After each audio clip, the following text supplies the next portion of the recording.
네, 10월 취업자 증가폭이 4개월째 10만 명 아래에 머물면서 실업률이 13년 만에 최악을 기록했습니다. 40, 50대 중장년층 실업자가 급증하면서 전체 실업자 규모를 키우고 있습니다. 김평정 기자가 중점 취재했습니다.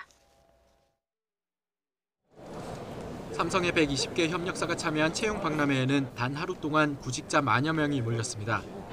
길어지는 구직 기간에다 기회는 갈수록 바늘 구멍이다 보니 중견 중소기업 등 협력사로 눈을 돌린 예비 취업자들이 크게 증가한 겁니다. 많은 구직자 분들이 입사를 하고 싶어 하시는 거고, 근데 그거에 비해서 이미 좀 많이 꽉 차여 있는 상태다 보니까 주변 사람들 다 지원했다고 말은 들리는데 됐다는 사람 소문은 그 정보는 별로 안 들려서.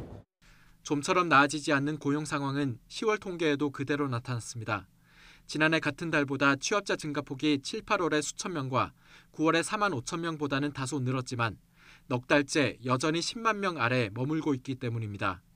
취업자 수 증가가 답보하는 사이 10월 실업자는 1년 전보다 8.9% 증가한 97만 3천 명으로 10월만 따졌을 때 외환위기 여파가 계속되던 지난 1999년 이후 최대치가 됐습니다.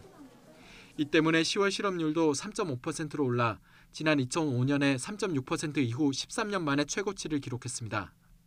30대 실업자가 1년 전보다 7.2% 느는 동안 중장년층인 40대와 50대는 무려 25% 안팎씩 급증해 전체 실업자 수 증가를 이끌었습니다. 특히 이제 자영업과 관련되어 있는 여러 산업들에서 50대의 취업자가 지속적으로 감소되고 있고 그 폭이 확대되면서 일자리 창출 역할도 하는 고용원 있는 자영업자도 지난해 8월 이후 14개월 만에 감소세로 돌아서 최저임금 인상으로 자영업이 타격을 입었다는 평가를 부인해온 청와대와 정부 입장을 무색하게 했습니다. 고용은 있는 자영업자가 줄었습니다. 그런 점이 이제 지난달과 좀 다른 점이긴 한데 엄중하게 보고 있다는 말씀을 드리고요. 이와 함께 15살에서 29살까지 청년층도 실업률 수치는 줄었지만 취업 준비생 등도 포함하는 확정 실업률 수치는 늘어 체감 실업률은 전혀 줄지 않았습니다.